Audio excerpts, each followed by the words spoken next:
രണ്ട് രാജാക്കന്മാർ അധ്യായം 7. ഏലീഷ പറഞ്ഞു, കർത്താവിൻ്റെ വചനം ശ്രവിക്കുവിൻ.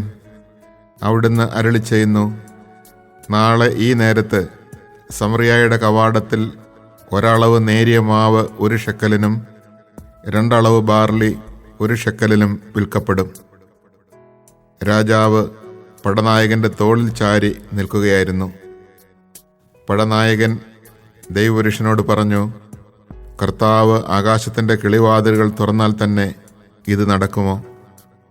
ഏലീഷ പ്രതിവചിച്ചു, നീ സ്വന്തം കണ്ണുകൾ കൊണ്ട് അത് കാണും, എന്നാൽ അതിൽ നിന്ന് ഭക്ഷിക്കുകയില്ല.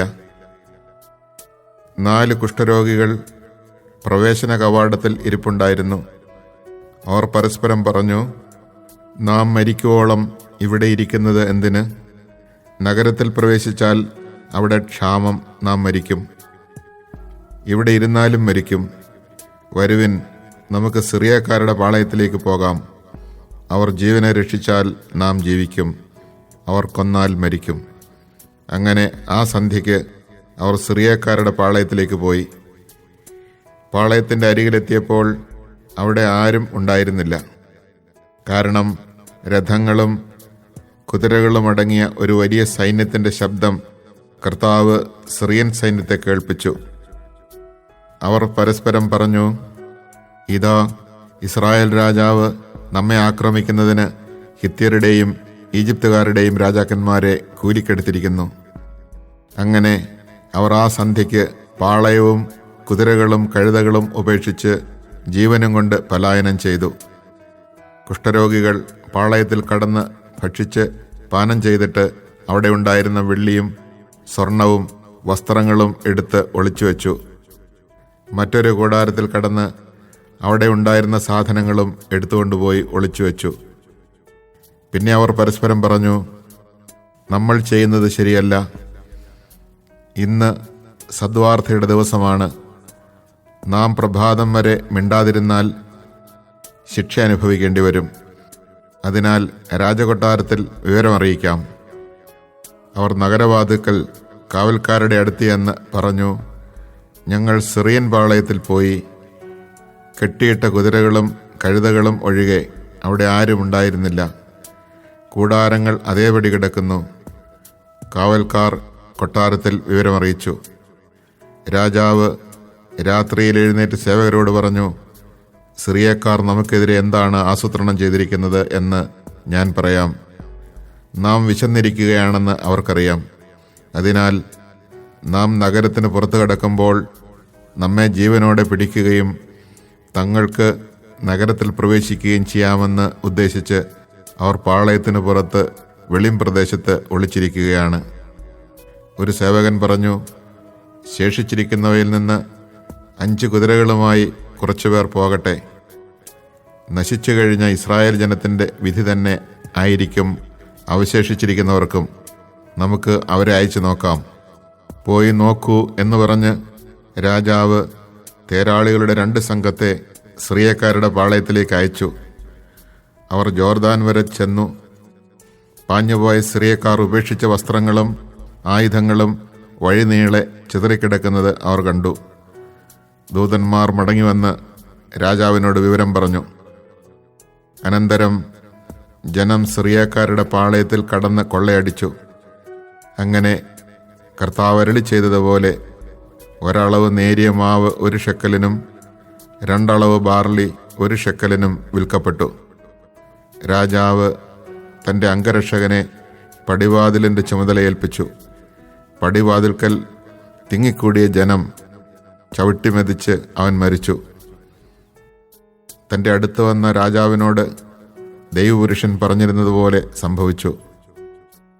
ദൈവപുരുഷൻ രാജാവിനോട് 2 അളവ് ബാർലി 1 ഷെക്കലിനും 1 അളവ് നേരിയ മാവ് 1 ഷെക്കലിനും നാളെ ഈ സമയം സമറിയയുടെ കവാടത്തിൽ വിൽക്കപ്പെടുമെന്ന് പറഞ്ഞപ്പോൾ കർത്താവ് ആകാശത്തിൻ്റെ കിളിവാതിലുകൾ തുറന്നാൽ തന്നെ ഇത് സംഭവിക്കുമോ എന്ന് ഈ പടത്തലവൻ ദൈവപുരുഷനോട് ചോദിച്ചിരുന്നു. അതിന് ദൈവപുരുഷൻ, നീ സ്വന്തം കണ്ണുകൊണ്ട് അത് കാണും, എന്നാൽ അതിൽ നിന്ന് ഭക്ഷിക്കുകയില്ല എന്ന് ഉത്തരം നൽകി. അങ്ങനെ ഇത് സംഭവിച്ചു. ജനം പടിവാതിൽക്കൽ അവനെ ചവിട്ടിമെതിച്ചു. അവൻ മരിച്ചു. Chapter 7. Elisha said, Hear the word of the Lord. Thus says the Lord, At this time tomorrow a seah of fine flour will sell for a shekel, and 2 seahs of barley for a shekel in the market of Samaria.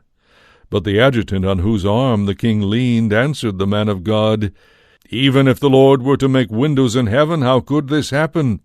You shall see it with your own eyes, Elisha said, but you shall not eat of it.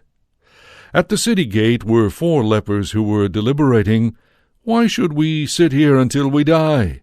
If we decide to go into the city, we shall die there, for there is famine in the city. If we remain here, we shall die too. Come, let us desert to the camp of the Arameans. If they spare us, we live. If they kill us, we die. At twilight they left for the Arameans, but when they reached the edge of the camp, no one was there. The Lord had caused the army of the Arameans to hear the sound of chariots and horses, the din of a large army, and they had reasoned among themselves, The king of Israel has hired the kings of the Hittites and the kings of the borderlands to fight us. Then in the twilight they fled, abandoning their tents, their horses, and their asses, the whole camp just as it was, and fleeing for their lives. After the lepers reached the edge of the camp, they went first into one tent, ate and drank, and took silver, gold, and clothing from it, and went out and hid them. Back they came into another tent, took things from it, and again went out and hid them. Then they said to one another, We are not doing right. This is a day of good news, and we are keeping silent. If we wait until morning breaks, we shall be blamed. Come, let us go and inform the palace. They came and summoned the city gatekeepers. We went to the camp of the Arameans, they said, but no one was there, not a human voice, only the horses and asses tethered, and the tents just as they were left. The gatekeepers announced this, and it was reported within the palace. Though it was night, the king got up. He said to his servants, Let me tell you what the Arameans have done to us. Knowing that we are in famine, they have left their camp to hide in the field, hoping to take us alive and enter our city when we leave it. One of his servants, however, suggested, Since those who are left in the city are no better off than all the throng that has perished, let some of us take 5 of the abandoned horses and send scouts to investigate. They took 2 chariots and horses, and the king sent them to reconnoiter the Aramean army. Go and find out, he ordered.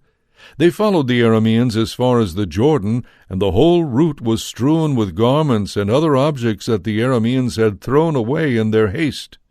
The messengers returned and told the king. The people went out and plundered the camp of the Arameans, and then a seah of fine flour sold for a shekel, and 2 seahs of barley for a shekel, as the Lord had said.